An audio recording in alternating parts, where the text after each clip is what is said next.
Well, what happened was I was promoting my second book, which you have on your lap there, about the smoking. Shill the book. What's that? Shill the book. Sell the book. Sell the book. Okay. Sell the book. So, my Limericks from the Heart and Lungs, and which is available where? LannyPoffo.com. You hear that, people? Get out there, LannyPoffo.com, buy the book. Okay, got it.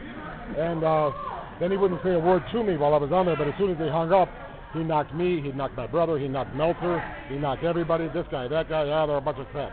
He says, and Lanny, he can't even write his name. Lanny can write a book. To that I answer, I read his book, okay? Ole Anderson, Inside Out by Scott Teal. I mean, I wrote every word on mine and found my own publisher. Mm-hmm. This guy has to go to Scott Teal to get his book written.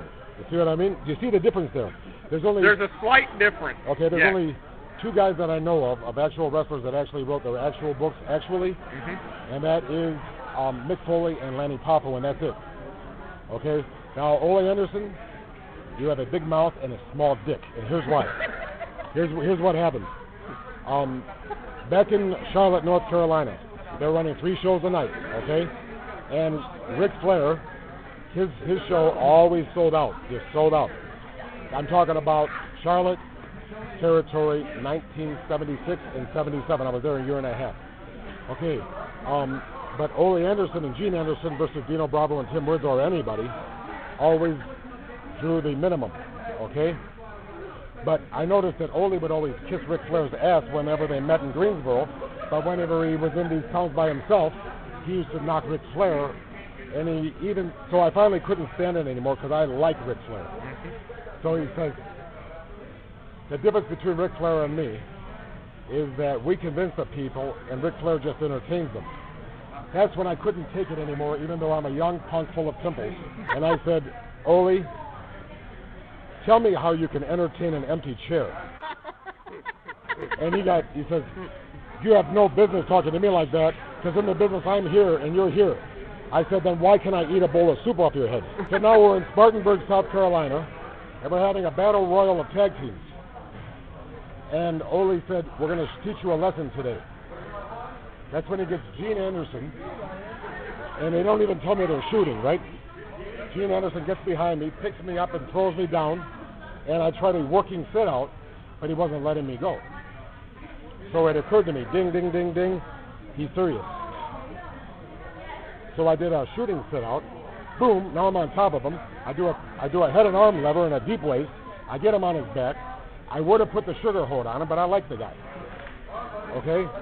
So I kept him covered for like a minute or two, a humiliating length of time. Meanwhile, Dino Bravo and Tim Woods are laughing their butts off. Macho Man is going crazy. They're enjoying the hell out of it. So I let him up, and I go over to Ole Anderson and say, you're the one I want. That's right. He turned white. Tim Woods told me 2 weeks later, he says, you know why Ole didn't want you? Because Gene Anderson is the toughest one of the Andersons. So I said, well, I'll be damned. Randy Poffo is the toughest one of the Poffos. So the weakest Poffo can beat the toughest Anderson. Because I tell you what, Ole Anderson, also, he tried to say I was like a fag or something, you know what I mean? So what I did, because, you know, when I worked heel, I worked a little effeminately. That was my gimmick. And it worked, because I figured I'm not a big guy, and I'm not an ugly, mean guy. So the only chance I got to either be a babyface or be a feminine heel, which I stole the gimmick from Ricky Starr. Right. Okay? And even Boris Malenko, he let people, I rode with him many times. He'd either get his dentures broken, and then he'd go on TV and lie about it. You know what I mean? That type, play the fool. Like Inspector Clouseau. That was what I was shooting for. And you're always trying to get your dignity back, but everybody, like I call myself a genius, everybody knows I'm retarded. You know, but if I was really a genius, I have to be a babyface. Because they say, well, good for him, he really is. Well, you know, but there's nothing like, and then wound up with egg on your face, right? So what happened was, he called me a fag. So what I did, I knew who he was banging, you know, and I had nothing to do, and so I drilled a hole through his horse. You see what I mean? So we were in the dressing room, and he says, hey, how do you like that used pussy? Right in front of the boys, I said, well, once you get past the part that's used, it's pretty good. So He can't beat me in a shoot. Mm-hmm. He has less money than me. Mm-hmm. He calls me names, but the thing is, I'm healthy, wealthy, and free. Fuck him. And, you know, he can't say it to my face. I got to read about it on the internet. But on the radio, he wouldn't confront me. Yeah. So if you see him, please tell him for me that, Ole, you're a pussy, and now you're an old man ready to die. But when you were young, you turned white when I challenged you. You're broke. Hey, buy his book. He needs the money. And another thing, too, he always tried to spread rumors like I could suck my own dick.